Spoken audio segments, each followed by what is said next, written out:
En España hay 5 millones de personas que no pueden calentar sus hogares o a los que les cuesta mucho hacerlo. Así lo han calculado en sus estudios varias ONGs.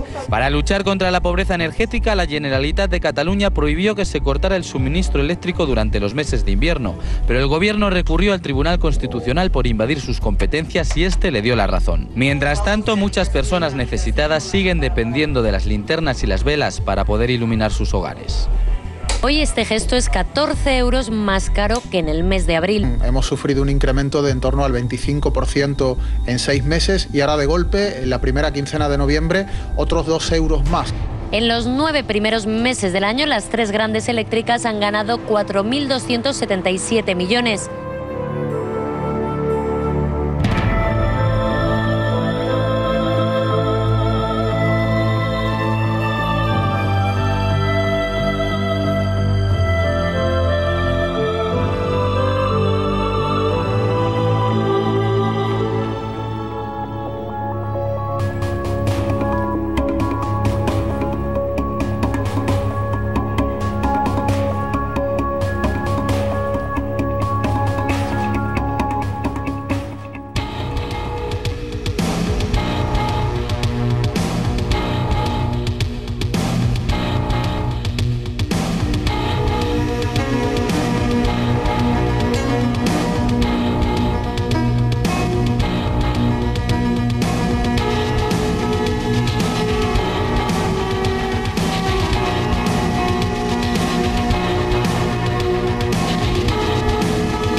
What's going on with all of this talk about agreements in Paris, the temperatures going up?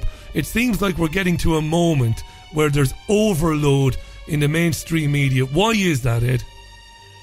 What we're dealing with here is a lie.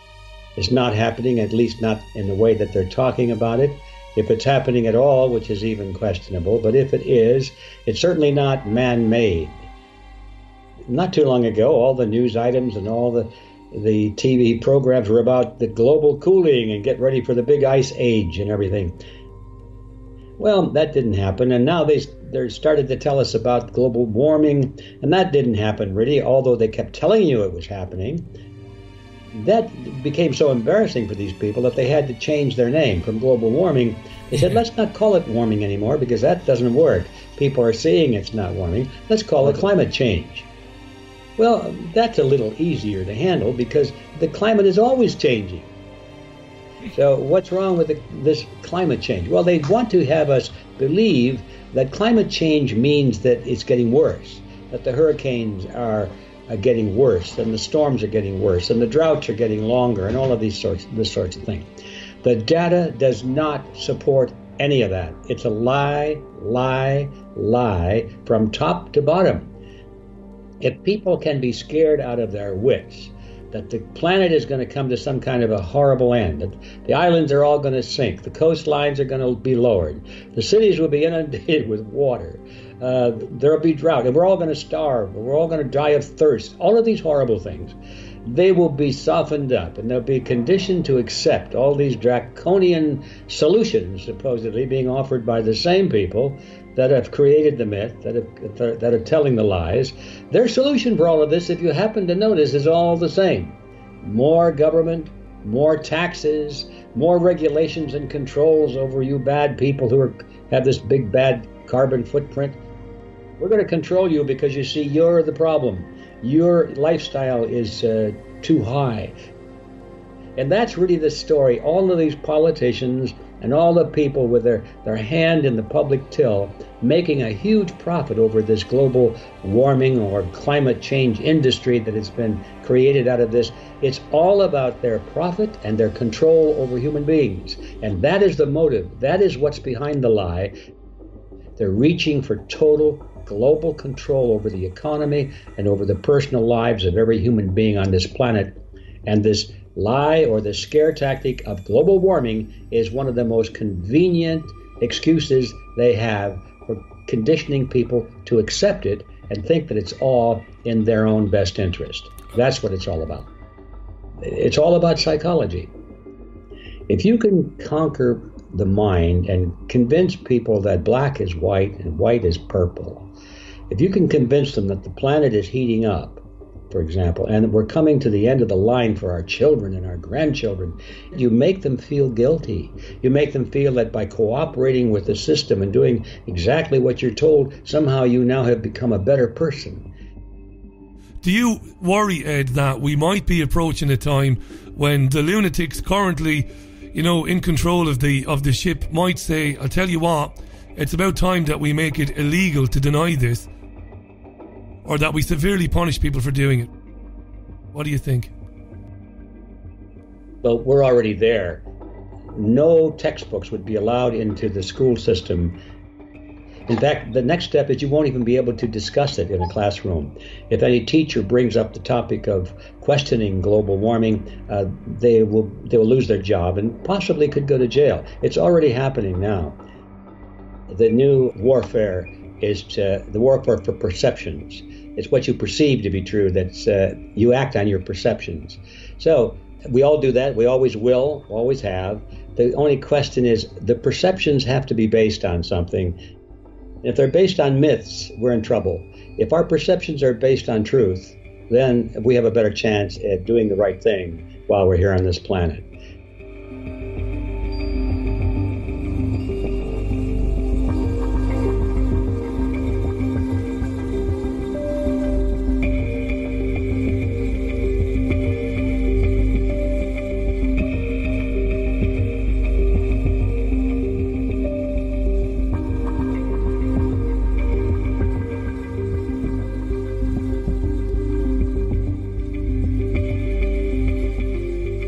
The climate has been constantly changing since the Earth was formed 4.6 billion years ago.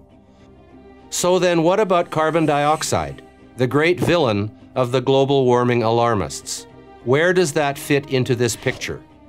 Not as neatly as you might think. Temperatures and carbon dioxide levels do not show a strong correlation. In fact, over very long time spans, periods of hundreds of millions of years, they are often completely out of sync with one another. But we do know there are many more factors in play than simply the concentration of CO2 in the atmosphere. Factors such as the shape and size of the Earth's elliptical orbit around the Sun, activity from the Sun, and the amount of wobble or tilt in the Earth's axis, among many others. Contrary to media headlines, the trend over the past couple of decades has been essentially flat. Meanwhile, human-caused CO2 emissions are higher than ever. About 25% of all the CO2 emissions from human sources have occurred during this period of no net warming. So what are we in for next? Will the temperature resume an upward trend? Will it remain flat for a lengthy period? Or will it begin to drop? No one knows, not even the biggest, fastest computers. Predicting the climate, one of the most complex systems on Earth, with thousands of inputs, many of which we don't understand, isn't an exact science or anything close to it. Maybe it's just a tad arrogant to suggest that we can predict the weather or the climate or just about anything 60 years from now. The science is not settled. The debate is not over. The climate is always changing, it always has, and it always will.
In terms of the demonization of the Syrian army and government, this is all part of the process of trying to convince the Western public to back, Western administrations in supporting groups like the White Helmets, which pretend to be Syrian rescuers, but which have received over $20 million from the U.S., $20 million from the UK, and $60 million, together from various EU states.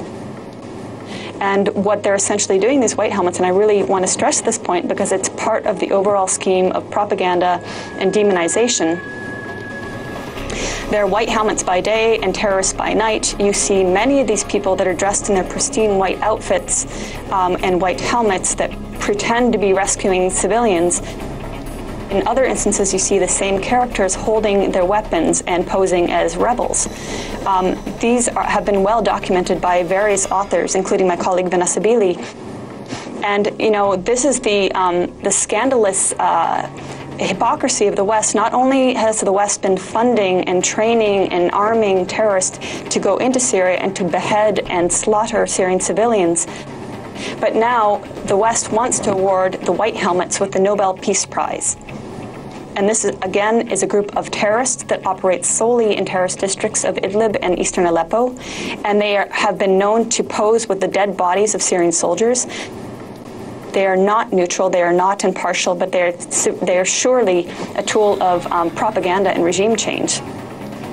Back to the bigger picture is not about Syrian security, because if it was, then the West and the Gulf, let's just stick with the West, would have to respect the fact that the Syrian people have chosen their government. Even if they want political change in the future, right now they want the current government they have, they want security, they want an end to the West and Gulf and Israel and Turkey sending terrorists in to murder them. They want stability, they want an end of the sanctions that is suffocating them. And they don't want Western intervention, and they above all do not want a no-fly zone. And if you watch corporate media now, you'll see that this is what the White Helmets are calling for. This is what so-called unarmed civilians, unnamed activists in eastern Aleppo are calling for. And we've seen what a no-fly zone does to countries. When they no-fly zoned Libya, it was the beginning of the end of Libya, and Syrians do not want that. Aside from that, I've been to Aleppo twice. I've spoken with the Aleppo Medical Association, which was established back in 1959. So it's not one of these new organizations that's solely operating for propaganda purposes. And they have told me they have over 4,160 registered doctors, including 800 specialists. So bear in mind, when you read in the corporate media, last pediatrician, last doctor in Aleppo, this is a scam. This is designed to make you think that the Syrian government is killing people. Yes, there are strikes on eastern Aleppo because it is a hotbed of terrorism. And again, if viewers would think, what would America do if there was an act of terrorism in a state of America, you can bet that police, security forces, special forces would surround that area and eliminate the terrorism. So please don't be hypocritical when you look at the situation in Syria, where there is terrorism, and when actually the Syrian government and army are dealing with it in the most humane way possible, in that they've opened corridors, humanitarian corridors, to enable civilians to flee. And when they do flee to western Aleppo, they're given health care and emergency services and shelter. However, on many instances, when they try to flee, they're gunned down by the terrorists that are preventing them from fleeing. So really, there's a lot of propaganda that people maybe aren't aware that is going on in Aleppo, but it's not the black and white picture that the Syrians and the Russians are slaughtering civilians. It's the opposite. But you have to look to find this information.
Desde el Centro de Reconciliación de Rusia para Siria se destaca sobre todo la idea de que este ataque fue perpetrado de manera intencionada, ya que los responsables conocían perfectamente las coordenadas y la localización de esta infraestructura sanitaria rusa.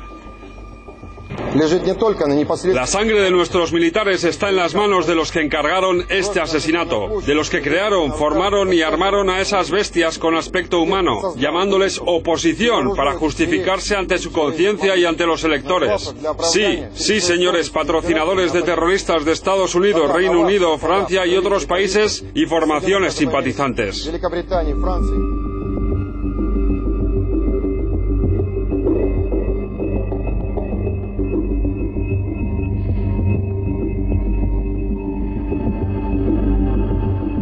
Now, the big question is, will Donald Trump have more control of his own team? Or, on the other hand, will, for example, James Mattis, the Defense Secretary, will he play the same role as Ashton Carter? Will he be, more favorable of arming the rebels? Now, James Mattis, contrary to Ashton Carter, is a military man, and he knows very well, what terrorist groups mean. He participated in the fight in Fallujah. He knows how evil these people are, these terrorist groups. So he might not be like Carter. He might be more welcoming, in addition to other members of the administration. That being said, however, James Mattis is considered to be very hostile towards Iran.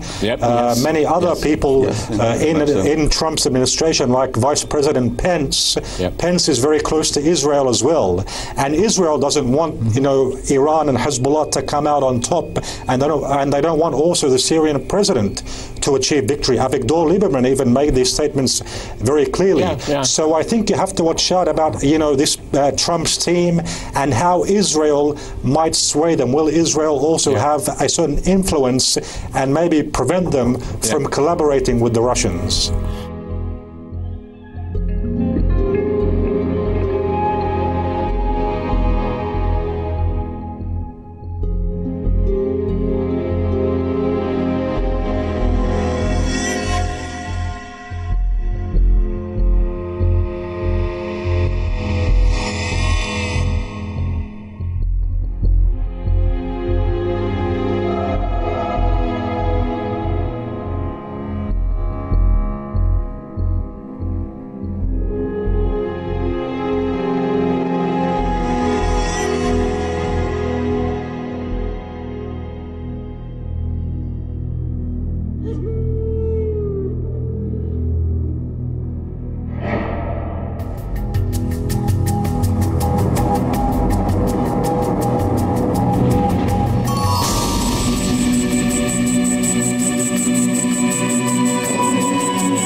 presidency is to correct for the, I won't call them elites, I'll call them patriarchs, these boring old patriarchs, David Rockefeller, George Bush Sr., I don't know, someone include George Soros in there. The ones who think that America is their property to do with as they please, to make their world one world order, globalized nightmare. And they were losing in every part of the world over the last 8 years with the Obama soft cop strategy, as it started out to be, the peace president, the president of change, and so on. But the result of the Obama policy didn't have the effect of crippling Putin's Russia and bringing it to its knees with the sanctions and everything. It had the effect of strengthening Russia by having Russia go to the east, go toward China in a deeper way than ever before in Russian history. Look at a map of Eurasia, you're creating what I call a golden triangle, because you're linking Tehran, the capital of Iran, with Beijing, the capital of China, with Moscow, the capital of the Russian Federation, and creating, with the infrastructure of these railroads, you're creating, for the first time in history, an interlinked economic space that has more population, that has more highly skilled manpower, that has more scientific and industrial engineers and technicians than any place on the planet, including the United States, including Western Europe. So these patriarchs, if they look at a geopolitical map of their power, they're losing it everywhere. Something had to change. So the change, the so-called Plan D, as I call it, is called Donald Trump. Donald Trump is an actor. He's a television actor, Showtime. He's got the energy to rally Americans for war in maybe 2-3 years, maybe less. Let's see. The script is brilliant. They know exactly what the mood of the public is, what Americans are upset about, the loss of jobs to China. The fact that he has zero political experience is beautiful for the people behind him, because then he's dependent on who they give him. Trump's job is to prepare for a war. Russian shoestring budget operation in Syria since September of last year was a wake-up call to the United States oligarchy, let's call them, that they're not ready for that war. They're not ready to challenge Russia to the breaking point again. That's his program. That's what he's been given to do. He will rebuild the resources of the United States to make such a war. That may take 2, 3, 4 years. And in the meantime, people may think, oh, finally we're, coming to better times with the economy again, jobs in the defense industry at least. But in the end, Donald Trump is not about to roll back the military-industrial complex of the United States, far from it. Donald Trump is not about to make peace with the rest of the world and stop interfering in their internal affairs with color revolutions and so forth, far from it.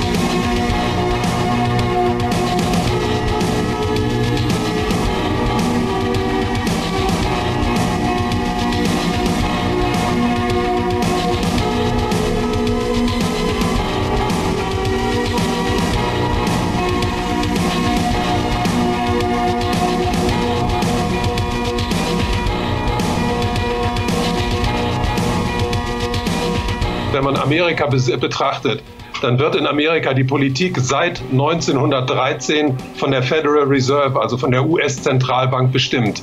Alle Regierungen seit 1913 sind nichts anderes als Exekutivorgane der großen Banken und inzwischen auch der großen Hedgefonds an der Wall Street. Und es gibt natürlich innerhalb dieser Großbanken und innerhalb der Hedgefonds, innerhalb der Finanzelite der USA verschiedene Strategien. Die eine Strategie hat Hillary Clinton verfolgt und diese Strategie bedeutete eine Verschärfung des Konfliktes mit Russland. Und die andere Strategie ist eine Strategie, die von Zbigniew Brzezinski entworfen wurde. Und diese Strategie verfolgt das Ziel, mit Russland einen etwas harmonischeren Kurs zu fahren. Aber das bedeutet noch lange nicht, dass die USA deswegen gegenüber dem Rest der Welt friedlicher werden. Zbigniew Brzezinski hat dafür plädiert, dass es eine New Realignment zwischen den USA und Russland geben soll. Das heißt, dass man die Kriegsvorbereitungen gegen Russland etwas zurückfährt und nicht mehr ganz so aggressiv gegenüber Russland auftritt. Aber ich weiß nicht, inwiefern das sehr lange anhalten wird, weil wenn man jetzt sieht, wen Trump in sein Team befördert, da sind schon einige Leute, die in der Vergangenheit sehr hart gegen Russland vorgegangen sind. Und man muss sehen, die Wall Street und die USA sind in riesigen ökonomischen Schwierigkeiten. Und die haben in der Ukraine ein Regime ersetzt durch ein US-höriges Regime. Und eines der Ziele der Wall Street wäre es, das Regime in Russland, also das Regime Putin, abzusetzen und dort jemanden einzusetzen wie Jatsenyuk. Das würde den USA sehr gut passen. Nur ich denke, dass jetzt unter Trump erstmal dieser Konflikt mit Russland etwas zurückgefahren wird, dafür aber der Konflikt im Nahen Osten weiter vorangetrieben wird. Donald Trump ist auch nur eine Marionette. In Wirklichkeit wird die Politik entschieden von den Zentralbanken, also von der Federal Reserve in den USA und von der EZB in Europa. Und was immer diese Leute entscheiden, wird dann von der Politik anschließend umgesetzt.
This is the center of an empire whose power is represented in this extraordinary world map of American military bases. 4,000 bases in the United States, almost 1,000 bases spread across every continent. The bases that we have around the world, hidden in plain sight, are the real territory of our empire. But at the same time, we maintain independent governments in Japan or South Korea or Germany. They don't have autonomy when it comes to foreign policy. So it's a very sophisticated and effective system. And the beauty of this system is that most people pay no attention to it at all. They think it's just a natural occurrence to have 50,000 American troops in Japan.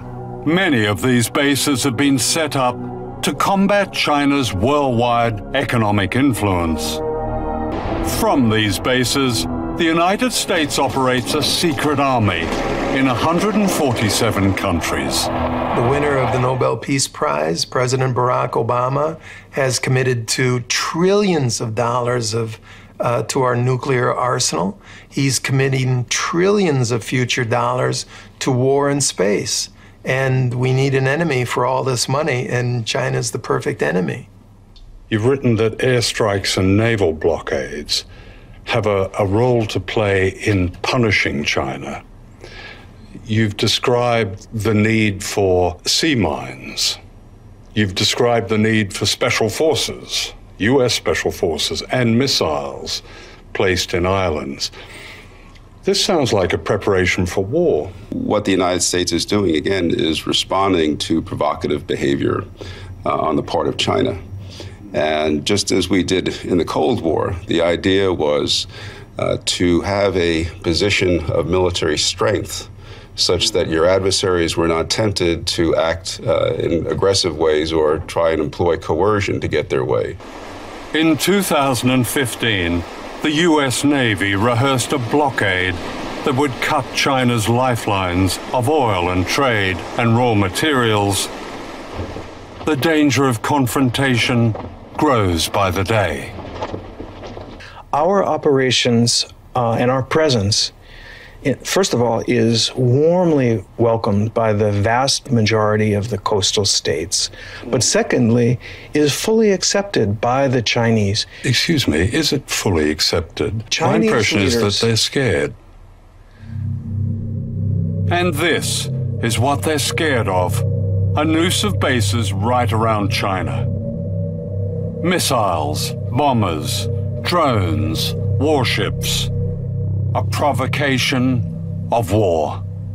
The United States has gotten into a situation where there's a lot of military, saber rattling, and it's really being orchestrated from the top. Where are we going to stop this process before it starts a war? And then if the war starts, where does that end?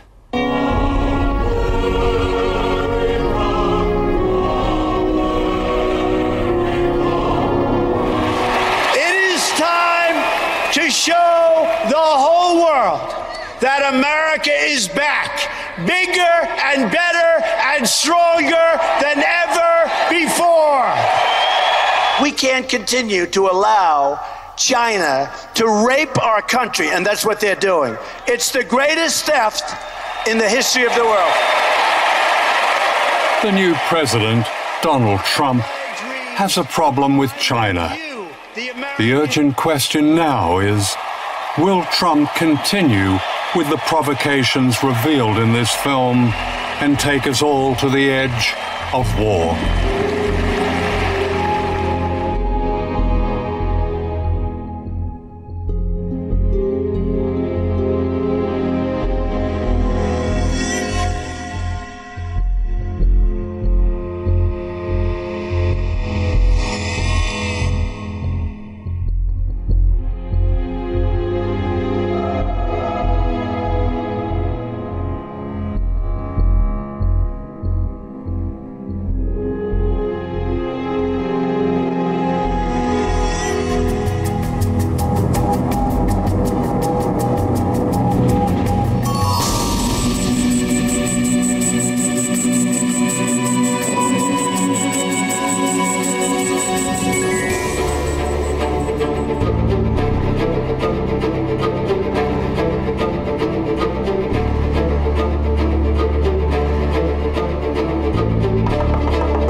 De manifestantes chocó con la policía en Brasilia el martes, luego de que el Senado brasileño aprobó una reforma que congela el gasto público por 20 años. La enmienda implica que a partir de 2017 el presupuesto solo se podrá aumentar conforme a la inflación. La iniciativa es parte de las impopulares medidas de austeridad del presidente Michel Temer. Los inconformes afirman que la iniciativa perjudicará aún más a los servicios de salud y la educación. Alegan además que el conservador Temer, que accedió a la presidencia tras la destitución de Dilma Rousseff, no tiene la legitimidad de las urnas para llevar adelante sus reformas.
Esta noticia ha impactado a la comunidad internacional, pero existe una gran parte de la población que opinan que Fidel Castro no murió esta semana, sino que más bien este líder político llevaba muerto hace varios años y que sus apariciones públicas eran una farsa para mantener el control de su país.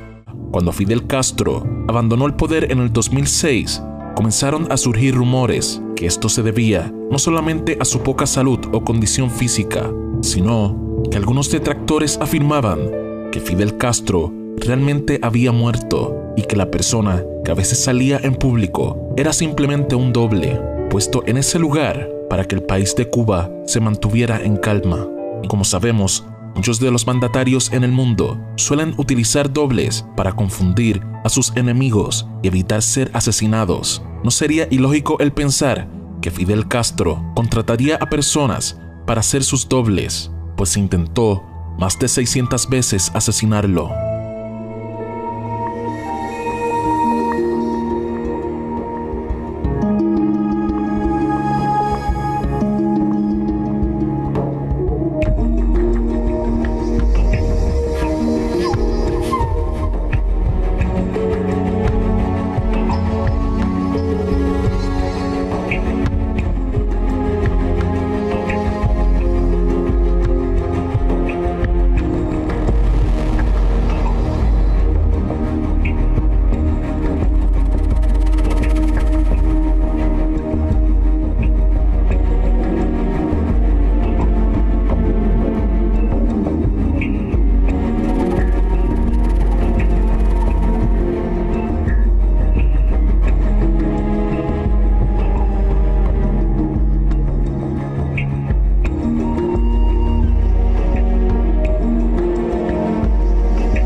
Usted habla de una forma con extraordinario detalle sobre los lujos de Fidel Castro y habla de Cayo Piedra. ¿Qué es Cayo Piedra para la gente que no sabe? Bueno, Cayo Piedra, Fidel lo descubre en el año 1961 después de la bahía de la invasión de Bahía de Cochino. Él da un recorrido por la zona, es un cayo que está al sur de la Ciénaga de Zapata. No es un cayo, más bien son dos cayos unidos por un puente que tiene más de 120 metros de largo. Y él se enamora de esos dos cayos, pero después se le hicieron muchas modificaciones. Hay una casa de visita con piscina, con poseta de agua salada, hay un delfinario donde tiene delfines para hacer acrobacia, criadero de quelonios, etcétera. En el 2006 la revista Forbes incluyó a Fidel Castro en la lista de los 10 reyes, reinas y dictadores más ricos del mundo. ¿Cómo hizo dinero Fidel? Desde los años 1980 él crea toda una serie de empresas y estas empresas, las utilidades se le entregaban directamente a Fidel Castro. De esa fortuna, de esa reserva, donde no solo había dinero, sino también había bienes, había autos, camiones, etcétera, que él podía disponer de ellos sin darle cuenta a nadie ni rendirle cuenta a nadie. Y yo sé que en una ocasión él le prestó al propio gobierno cubano $10 millones al 10% de interés. Hubo una conversación entre el ministro de Interior y Fidel a través de unos audífonos. ¿O sea, Abrantes? Ajá, Abrantes. A través de unos audífonos que están los micrófonos dentro del despacho de Fidel, que Abrantes le estaba rindiendo cuenta a Fidel sobre la droga. Quiere decir que Fidel Castro estaba involucrado en el negocio de la droga. Exacto. Yo hasta ese momento creía ciegamente Fidel. Para mí Fidel era lo más grande que existía. En ese momento a mí todo eso se me desbarató. En primer lugar me sentí utilizado y me sentí engañado. Fidel en ese momento públicamente se caía de espalda diciendo que el gobierno cubano no tenía nada que ver con la droga y que eso era una maniobra del imperialismo. Y yo había comprobado que era Fidel el que estaba dirigiendo el narcotráfico.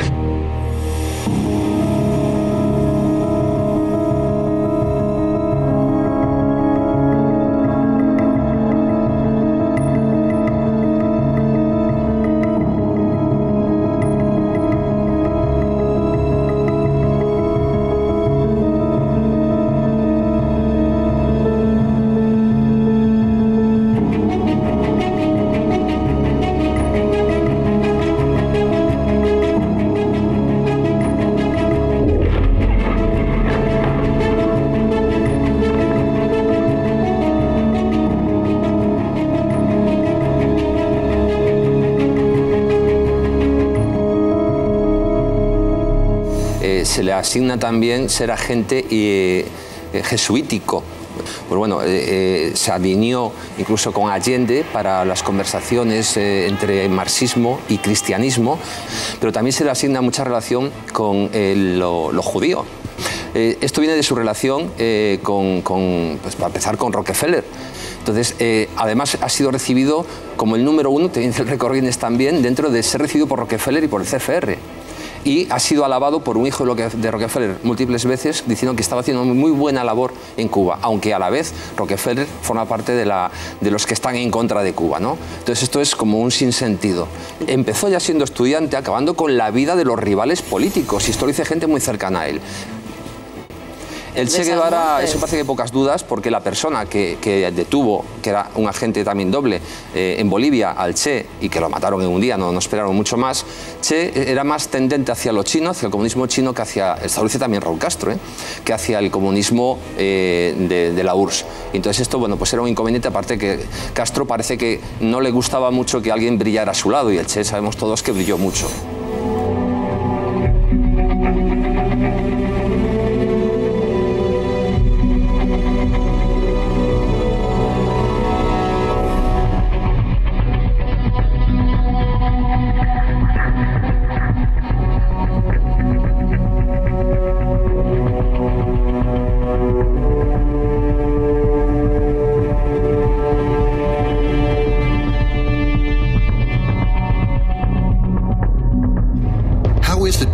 That the CIA, which has shown a great ability in assassinating leaders all around the world, proved to be so inept in its alleged attempts at assassinating Fidel Castro. How can we explain the love between the most reactionary institution in the Western Hemisphere and the alleged most revolutionary leader of the continent? Though the Council on Foreign Relations describes itself as a nonpartisan organization, whose only goal is to promote international exchanges to reach a better understanding among countries, the reality is quite different. The CFR is actually an intelligence and espionage agency, like the KGB, the CIA, the Mossad, and the MI6, and operates like them. A new agent they recruited in early 1948 played a cardinal role. This secret agent was sent to Bogota, Colombia, on a secret mission. Once there, acting as an agent provocateur, he coordinated the assassination of Colombian populist leader Jorge Eliezer Gaitan. This new secret agent the conspirators had recruited was a young Cuban university student named Fidel Castro. His first mission consisted in traveling to Bogota, Colombia, planting false evidence and creating false clues implicating the communists in the assassination of Gaitan and the Bogotazo riots. He was very successful. The Bogotazo PSYOP marked the beginning of the Cold War in the Western Hemisphere. It was effectively used by the CFR conspirators to plant the fear of communism in the minds of the American and Latin American people. The fear of communism became an excellent cover for the CFR conspirators to hide their true activities of exploitation and control. Since then, Fidel Castro has never stopped working for his CFR masters. As a way of payment for his important services, Castro's CFR masters have allowed him to continue working unmolested in the systematic destruction of Cuba and its people. In the process, growing his numbered accounts in Zurich. The mysterious explosion of the French freighter La Coubre in Havana Harbor, the Bay of Pigs invasion, the guerrilla wars in Latin America, the invasion of Angola, the death of Che Guevara, and the assassination of Presidents John F. Kennedy and Salvador Allende, the shoot-down by Castro's mix of 2 American civilian planes, just to mention a few, were CFR, CIA, Castro joint operations planned by the CFR conspirators.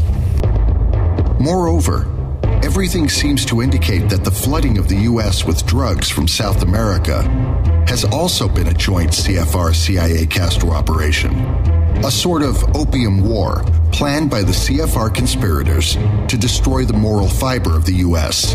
as a way to facilitate the establishing of a totalitarian regime in America.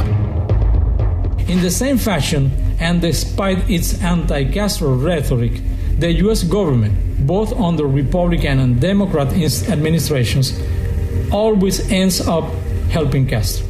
The U.S. embargo on Cuba is perhaps the most obvious example.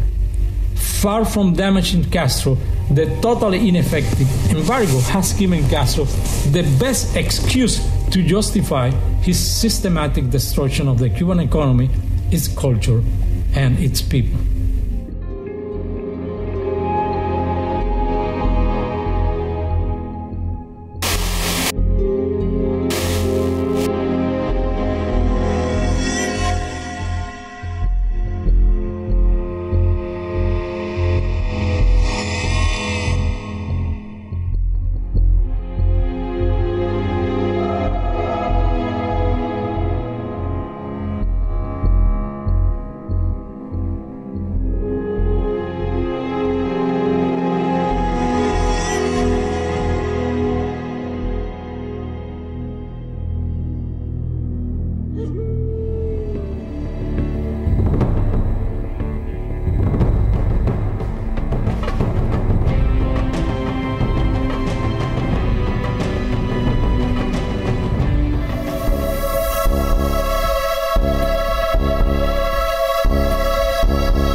Mars issue is something which, of course, challenges those basically holding the purse strings on the drip feed of technology to us.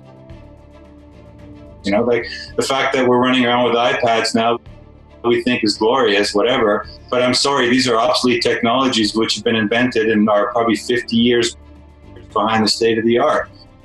but we think they're great because we've been dumbed down to believe that they're great, you know. But I mean, a lot of people don't even know about things like the chronovisor and time travel. They don't want to accept it because they've been educated to believe that time travel is not possible.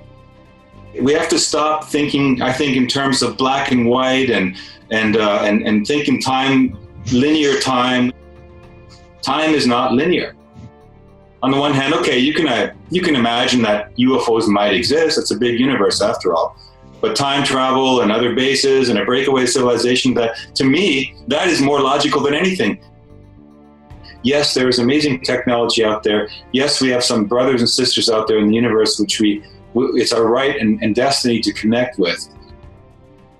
There's a multitude of parallel universes, and the universe that we are destined to inherit is already within the field for us to move to, and helping to push disclosure to another level. Yeah, and the $3 trillion program of U.S. bases on Mars. I mean, if you got a $3 trillion program, you got to disclose it, right? The infrastructure, the technology, the mission, the purposes. You know, we know at least 25 to 50 people who have been there and back. Michael Relf spent 20 years there as part of the permanent security staff. He could provide a complete list of the VIPs. And the next level is social change. You know, all these famous people have gone there. Some witnesses are saying that up to 60 million people have been taken under false pretenses to Mars and other industrial facilities in the solar system. It's extraordinary to try and hide a secret that your nearest planetary neighbor is inhabited by Earthians and by Martian humans. This is a matter of some urgency from an evolution point of view. Let's say that we're trying to open up a dialogue with our fellow neighborhood planet that has our genetic cousins, and where one of our governments has opened up, has a 40, 50-year project. And so you're dealing probably with this being a draconian planet and it being draconian policy that Earth humans and Mars humans are kept apart. If you're prepared to accept that that's going on, you're prepared to accept that out of those hundreds of thousands of sightings, some of them are bound to make mistakes or crash or be shot down or whatever, and there is reverse engineering going on, then you have to accept the fact that somebody's doing the reverse engineering. And out of those people doing that reverse engineering, they're not disclosing it to the rest of us. They're actually using the technology and the findings from that technology to gain an advantage. Will you ever notice that the majority of films involving extraterrestrials are always negative? You know, they're always coming here, of course, to destroy us. Yeah. They're always coming to attack. They're always coming because they need something, they want to take something. But I'm a firm believer that we need to release the technology which is indeed available, which is being used on the Martian colonies, which is being used by the breakaway civilization. And if it is, we wouldn't have these problems. You know, we wouldn't have wars, we wouldn't have these divisions, borders between countries. And so all the politicians out there like Merkel or Obama and all these people, they're all part of that massive, disinformation group out there, which is keeping us under an existing system that has limited, political means, that has limited infrastructure, that has, limited resources. Just let it continue their warfare. And I think we need to learn, how do you get through it? And the way to get through it is to listen to your heart, and yet resonate with how your heart feels. Because you can always tell somebody who's really genuinely wanting to change things for positive. They have this love for humanity. They have this love for Gaia, for Mother Earth, or whatever you want to call it. And that's the way to get to the truth.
dans l'univers, tout est dual. Alors les particules sont toutes duales, c'est-à-dire corpusculaires et ondulatoires. Nous sommes un assemblage de particules. Nous avons des énergies de pensée. Notre temps est une succession de temps perceptibles séparés par des temps imperceptibles. Ces temps imperceptibles, imaginez que vous puissiez les utiliser avec une autre observation, un autre temps d'observation. Alors là, on rentre dans un principe physique connu, qui est le principe d'Heisenberg, à savoir que dans un temps nul, je peux bénéficier d'une énergie infinie. On le sait pour les particules, ça pourrait s'étendre à l'observateur que nous sommes. Regardez une chose, c'est que cette loi du dédoublement des temps était enseignée du temps de Platon. Par exemple, vous avez une phrase célèbre de Platon. Il faut être celui qui est, celui qui était, celui qui sera, pour être celui qui est. Alors, vous voyez bien qu'il y a 3 temps. 3 temps, être celui qui était, celui qui est, celui qui sera. Mais dites vrai, vous êtes dans les 3 temps en même temps. C'est-à-dire que être dans le passé, être dans le futur, c'est être en même temps dans le présent. Vous voyez que cette notion de passé, présent, futur, c'est une histoire de mémoire. En fait, la mémoire que vous avez, c'est toujours la mémoire d'un futur possible, que vous avez fabriqué. Comment? Par une pensée. Comment je peux aller d'un temps perceptible dans un temps imperceptible? Il y a une autre loi physique qui est le principe de Langevin. C'est que si je vais à une vitesse proche de la vitesse de la lumière, je ne vieillis pas de la même façon que celui qui reste immobile. Donc la différence de vitesse crée une différence de temps. Or, nous avons, nous, un corps dual, c'est-à-dire que nous avons un corps physique que nous connaissons, un corps énergétique qui dédouble ce corps physique, qui en fait informe ce corps physique, et c'est lui qui va chercher l'information. Et cette information, il peut aller la chercher à une vitesse super lumineuse. Maintenant, c'est admis en science, les vitesses d'intrication, les vitesses super lumineuses. Et allant chercher l'information dans un temps complètement différent, il peut prendre le temps de connaître des tas de choses. Il revient en moi. Ce corps énergétique, c'est moi, c'est pas un double, c'est moi, et donne à mon corps physique toutes les informations nécessaires que je décode, moi, ici, dans ma vie, et ça me pousse à faire des tas de choses. Donc je vais d'une réalité dans une autre réalité temporelle. Le problème, c'est que chaque fois que je pense quelque chose, je fabrique ce potentiel. Ce potentiel, je ne suis pas obligé de le vivre, mais il appartient à tout le monde. C'est-à-dire qu'en fait, je peux fabriquer des potentiels pour n'importe qui. Et je deviens responsable de celui qui va utiliser mon potentiel pour vivre. Donc vous voyez qu'il y a une loi physique très très importante. Je dis bien une loi physique très importante. Ne pense pas à faire à autrui ce que tu ne voudrais pas qu'autrui pense à te faire. Puisque tu fabriques un potentiel désagréable, si quelqu'un prend ce potentiel, il va avoir une vie désagréable et c'est toi qui en es responsable. Si vous fabriquez un futur dangereux, vous fabriquez quoi? Par exemple, fabriquer de la violence. J'apprends à tuer en jeu vidéo. Je fabrique le meurtre dans le futur. Et puis après, il y a quelqu'un qui actualise ça dans sa vie, il va tuer. Et vous dites, c'est un meurtrier. Et vous, avec votre jeu vidéo, qu'est-ce que vous avez fait? Vous avez fabriqué le futur. Si vous ne l'aviez pas fabriqué, il n'aurait pas pu l'utiliser. Car si ça se trouve, il n'y avait pas pensé avant. Donc c'est votre pensée qui a entraîné ce potentiel, qui a fait que quelqu'un l'utilise. Dans ce système de dédoublement, quand vous venez vous incarner sur Terre, la naissance, c'est une mort dans un autre temps. Et quand vous allez mourir, c'est une naissance dans cet autre temps. En fait, vous vivez dans une ouverture temporelle de vous-même.